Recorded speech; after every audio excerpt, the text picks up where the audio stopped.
Once upon a time there lived a king of Colster.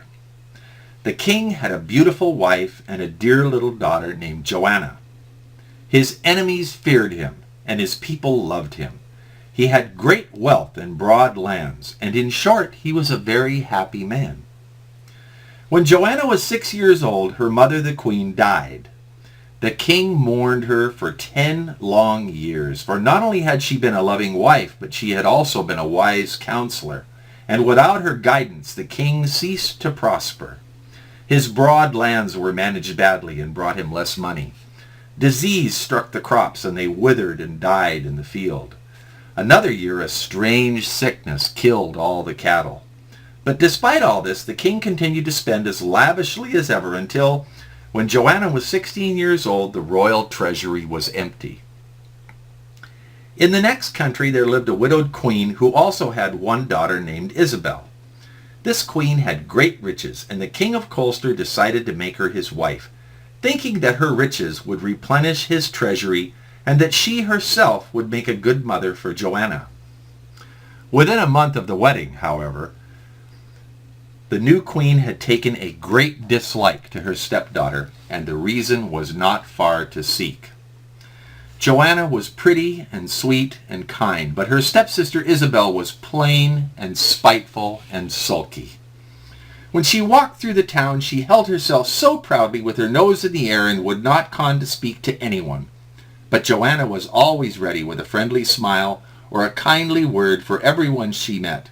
So it was no wonder that the people loved their own pretty princess more and more, and felt only dislike for the plain and haughty Princess Isabel.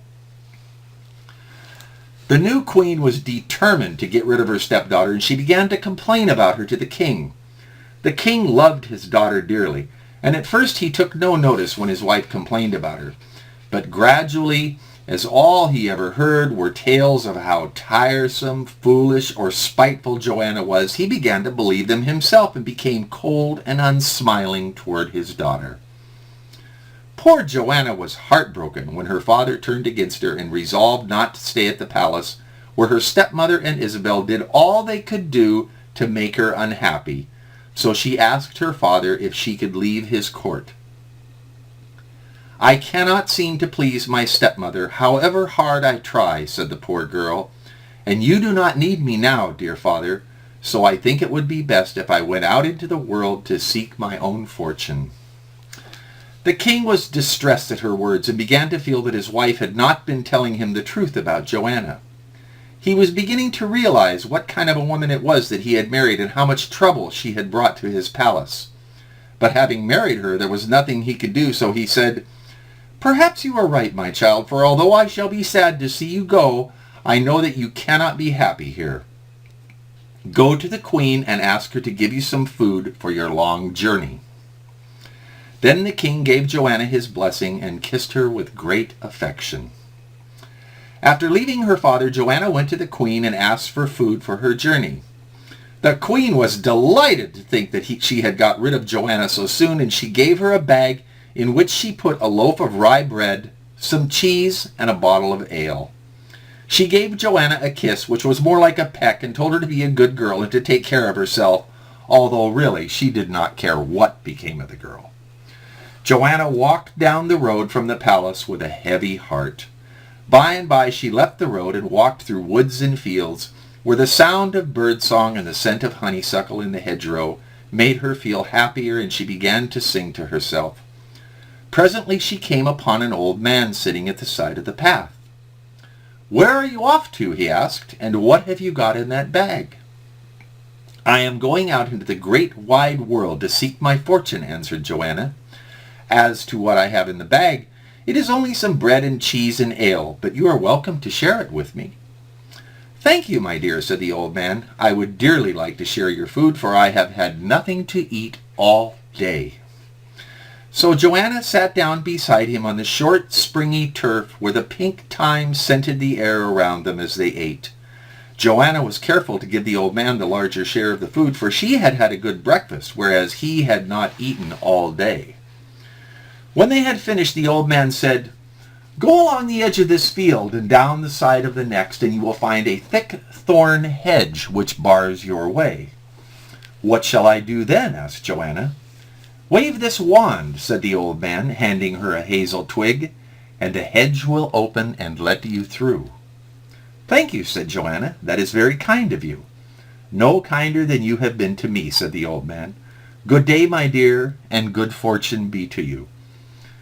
Joanna walked along the edge of the field and down the side of the next one, and at the bottom of this field she found the thick thorn hedge before her. She did as she had been told and waved the hazel twig several times in front of the hedge, and in a few moments it opened wide enough to let her pass. When she stepped through the gap, the hedge closed behind her. She found herself in another field, and in the middle of the field stood a stone well from which she heard the sound of voices wailing and singing. Joanna crossed the field to the well and bent down to see where the sounds came from. There, floating on the water at the top of the well, was the head of a young woman with closed eyes and wet, tangled fair hair.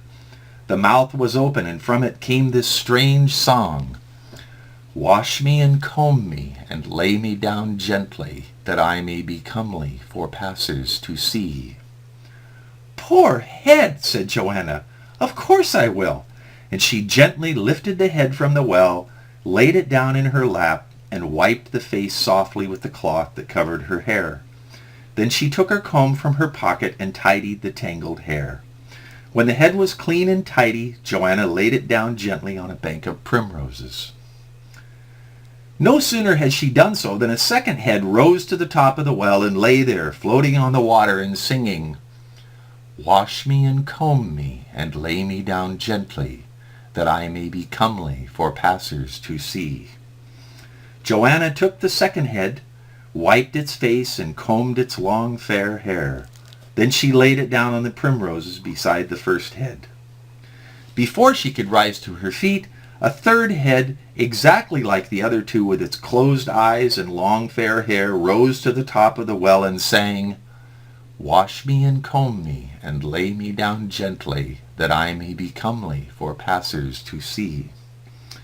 So Joanna took it from the well, and when she had wiped the face and combed the wet, tangled hair, she laid it down beside the others and looked to see if there were any more heads in the well, but the water lay black and still. Suddenly the first head said, "What shall we give the princess as a reward for her kindness?" "I shall give her the gift of beauty, so that all men shall look at her in admiration, and a great king shall make her his wife." "I shall give her the gift of a sweet voice, so that all will long to hear her sing and speak," said the second head. And the third head said, "Riches shall be my gift to the princess, so that she may bring a dowry to her husband." "Thank you, dear heads," said Joanna, and as she spoke it seemed that her voice was more beautiful than it had ever been. "Put us back in the well, princess, and continue on our way," said the heads together. And Joanna took them one by one and laid them gently in the cold water, where they soon sank from sight. As she leaned over the well, looking after them, she saw her face reflected in the black water, and she could hardly believe that it was herself she saw, so beautiful had she become. Joanna went on her way, singing happily, and so lovely was her voice that all the birds she passed stopped singing to listen. The path led Joanna through a large forest, and as she walked she heard the sound of heavy, labored breathing, and then the snapping of twigs as some poor creature tore its way desperately through the undergrowth. Suddenly a young deer burst out of the thicket and stood before her, its sides heaving painfully as it struggled to get its breath. Its eyes looked at Joanna pleadingly, as if it were begging her to save it from the huntsman, whom she could hear coming nearer and nearer. As the hunters broke through the thicket, one had a bow and arrow raised to shoot, but Joanna stepped in front of the deer and stood there protecting it. The man lowered his bow and stared in amazement at the lovely maiden before him. Then the leader of the party rode up to her. He was young and handsome, with dark flashing eyes and a big black beard. He rode a black horse with gilded trappings, and his own clothes were of rich cloth, heavily embroidered with silver and gold. Joanna begged him not to kill the deer, and the man's heart was touched at the sight of her beauty, and the sound of her lovely voice. He felt shy and gentle, and suddenly he felt he had no wish to pursue the deer or to hunt other creatures any more. "The deer shall go free," he told her. Then he added, "I am the king of this country.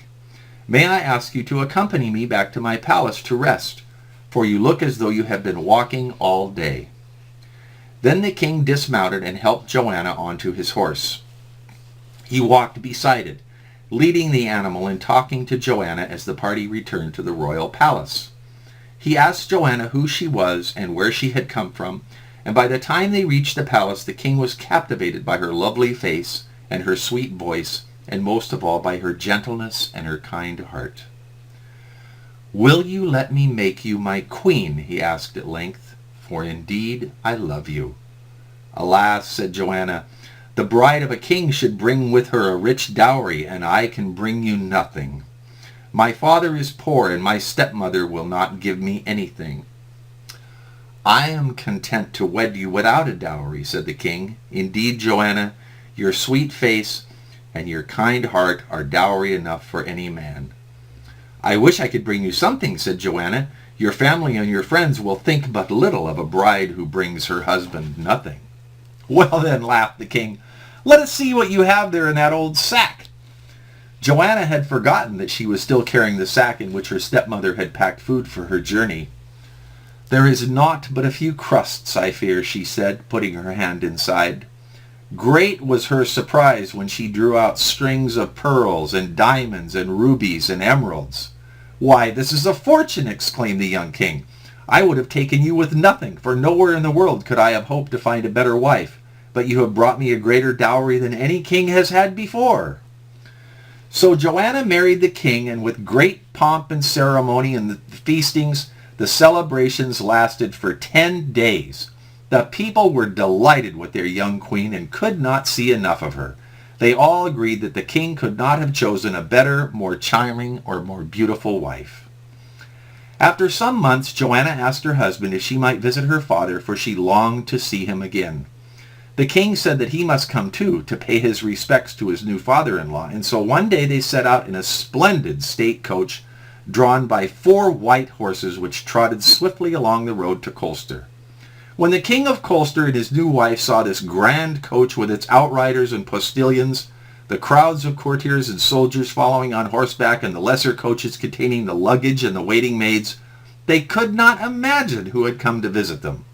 When the old king saw his dear Joanna and her rich and noble husband, he was overjoyed.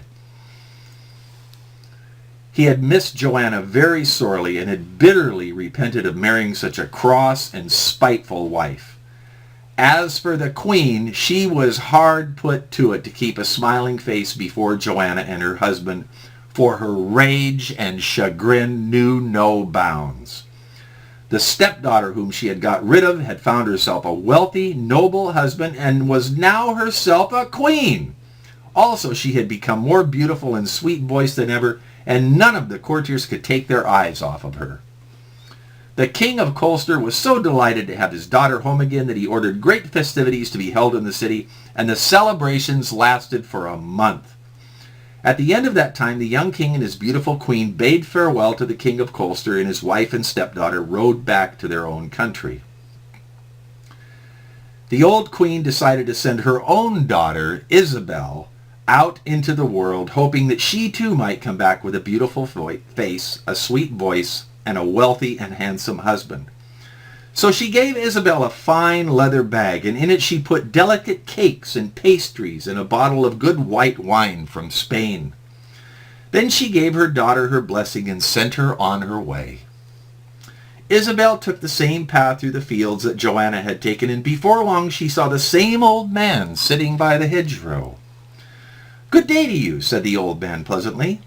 "Where are you going? And what have you got in that fine leather bag?" "That's none of your business," retorted Isabel rudely.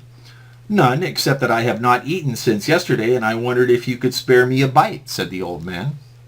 "My food is not for beggars," said the surly Isabel, and she went on her way. Presently she came to the thick thorn hedge. She walked up and down, seeking a way through, but there was none, and she was too lazy to retrace her steps into the next field to go another way. She started to push her way through the thick hedge. The thorns scratched her face and arms until the blood ran red, and they tore her fine silk clothes into shreds. When Isabel finally reached the other side of the hedge, she was in a dreadful state, and she looked round for some water to wash herself in. Seeing the well, she crossed to it and knelt down. Suddenly, one of the heads rose to the top of the well. Isabel shrieked with fright. The face was smeared with mud, and its hair was wet and tangled once more. "Wash me and comb me, and lay me down gently, that I may be comely for passers to see," sang the head. "That I'll not!" exclaimed Isabel. "I'm the one who needs washing and combing. Go back to where you came from." So saying, she took her bottle of wine, and with it she gave the head a sharp tap, upon which it sank back into the black water once more.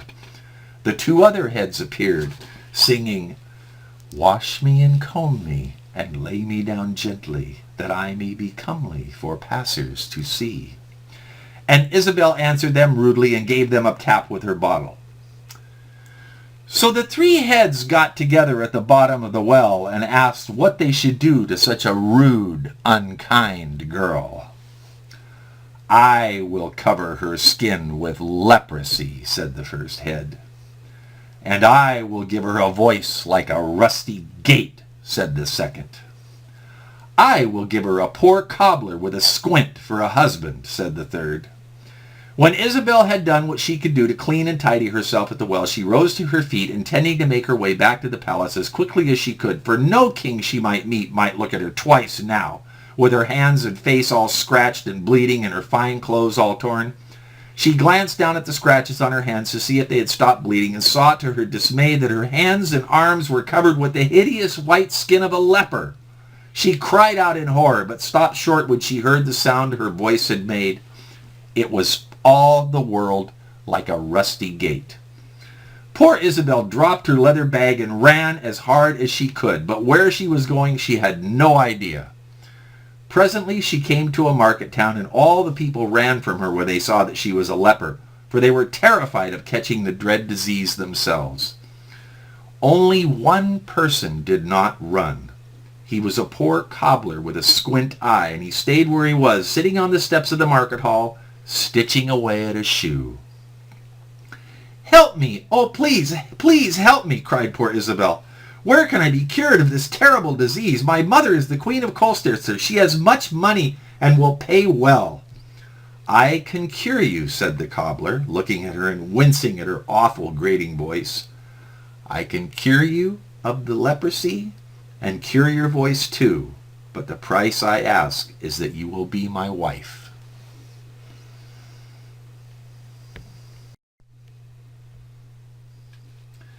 "Yes, indeed, I will marry you," greeted Isabel. "Only please, please cure me." Now the cobbler had once made shoes for a good old hermit, and the hermit had been so pleased with the shoes that he had given the cobbler a jar of ointment which would cure leprosy, and a jar of oil which would cure a grating voice. The cobbler took Isabel to his hut, where he smeared the ointment on her body and gave her a spoonful of oil to drink. The leprosy disappeared from Isabel's skin, and her voice lost its grating harshness.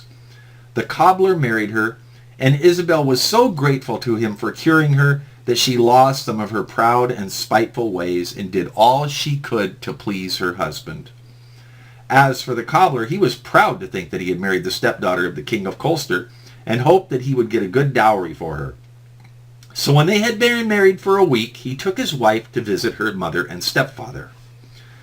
The queen could hardly believe her eyes when she saw her daughter trudging up the road to the palace with a squinting cobbler beside her. When she discovered that Isabel had actually married this man, she could hardly speak for spite and fury. "Why did you do it?" she burst out at last. "Why are you not beautiful like Joanna? Why is your voice not as sweet as hers? And why have you not married a great king like she did?" Then the queen fell down in a fit and was carried to her room, where she died the following day. But the King of Colchester felt sorry for his stepdaughter. He gave the cobbler a purse containing 500 crowns and told him to be sure and care well for his wife. So Isabel and her husband left the court, and with the 500 crowns they set up in a shop, whereas the cobbler was a good cobbler, but despite his squint, they did very well. The King of Colster went to make his home with his daughter Joanna and her husband, and all three lived happily together and quite forgot the trouble and unhappiness they had been caused by the rich and spiteful queen.